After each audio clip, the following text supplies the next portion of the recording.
final thoughts. I think he's doing trivia. Yeah, you go ahead. Yeah, it does a good job at understanding what made the franchise so.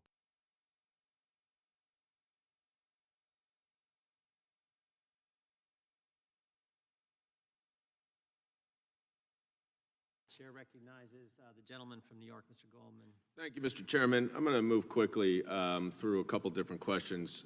We established earlier credibility matters, certainly for witnesses who appear before us. Mr. Boyle, do you know who Kash Patel is? I do. Have you received any money from Kash Patel or his organization? I have. When you previously met with the majority members and or majority staff of this committee, was Kash Patel present for that meeting? No. To your knowledge, has Kash Patel ever spoken to the committee members on your behalf? Not that I know of. Not that you know of. Was anyone present for your previous meetings with committee members and staff on the majority that were not members of this committee or staff of this committee? My counsel. Your counsel? Anyone else? I don't think so. No. Is Kash Patel helping you finance your counsel? Not that I'm aware of. Okay. Mr. Friend, what about you? Do you know Kash Patel as well? Yes. And did you receive any money from Kash Patel? Yes, he gave me a donation last November. A donation? Yes. Are you a charitable organization? I was an unpaid, indefinitely suspended man trying to feed his family, and he reached out to me and said he wanted to give me a donation. Did he have any, was he present for any of your meetings with committee members or staff? No. And how many times did you meet with the committee members or staff prior to your transcribed interview? I never met with them prior to my transcript. Did you speak to them on the phone? Yes. Okay, all right, so you spoke to them on the phone. Yes, I spoke to them on the phone, corresponded. Did you provide documents?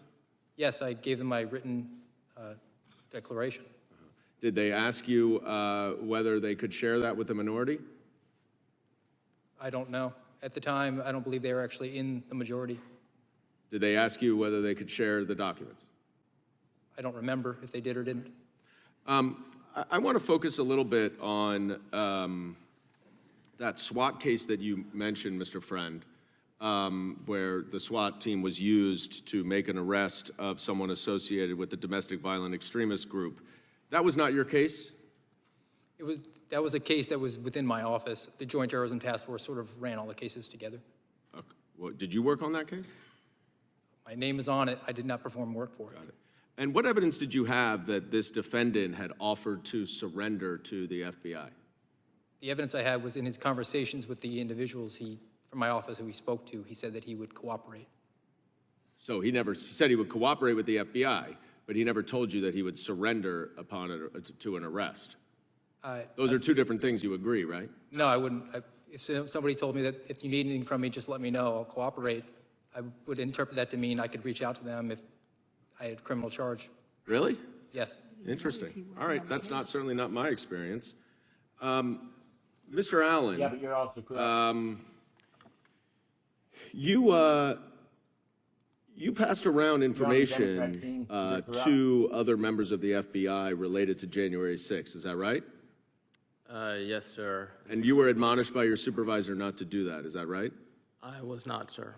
You were not. So when it says here in the FBI's letter to Mr. Jorman of yesterday that your supervisor admonished you to stop circulating these materials on multiple occasions, you're saying right now that the FBI is lying to this committee?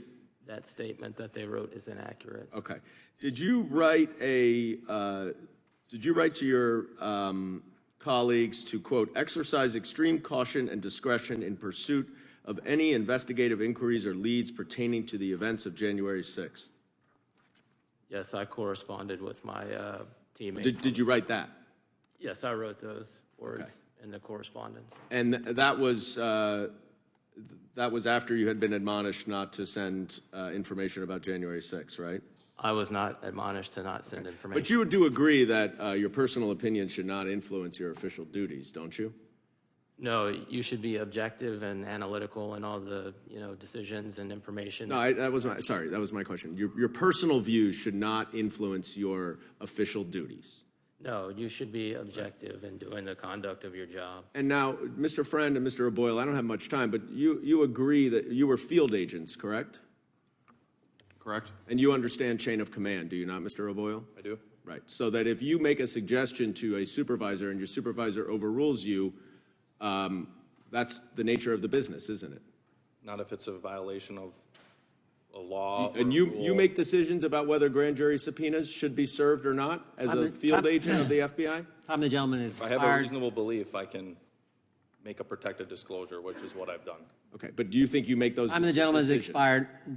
Gentleman yields back. Chair recognizes himself. Mr. O'Boyle, why do you think they came down on you so darn hard? Deep down, what do you think their motivation is? I think they want to, the agency as a whole wants to get rid of people who simply just don't toe the line that they want. They don't want critical thinkers. They don't want people who raise valid questions to their chain of command. They want to send a message, don't they? Absolutely. They want to make you an example, don't they? Yes. And they don't care. They want to send that message so hard, so strong, they don't care that you served 6 years in the Army, member of the 101st Airborne, took enemy fire, was selected for a special new unit they were putting in Quantico.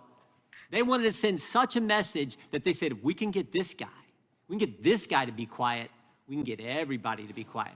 That's what they were doing, wasn't it? Yes, sir, especially since I just had a baby who was 2 weeks old, and we had just sold our house. Just to put the emphasis on it, they said, we're going to do it the day he arrives.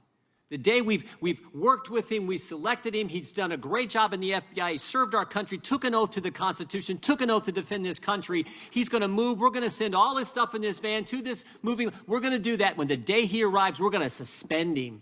We're not going to let his family get their belongings. We're not going to let him get his clothes for his kids, his winter coats for his children. We're going to send a message. And they did. They suspended you. They took your pay. They don't let you get health insurance. They made life miserable for you to send a message. Because you know what? You reported on the first big screw up they had in this administration. The first big one. You reported to us as a whistleblower about the school board's issue. The Biden administration, they thought this was going to be a win for them politically. They thought it was going to make Terry McAuliffe governor of Virginia. Backfired on him. And you reported. Would it surprise you, Mr. O'Boyle?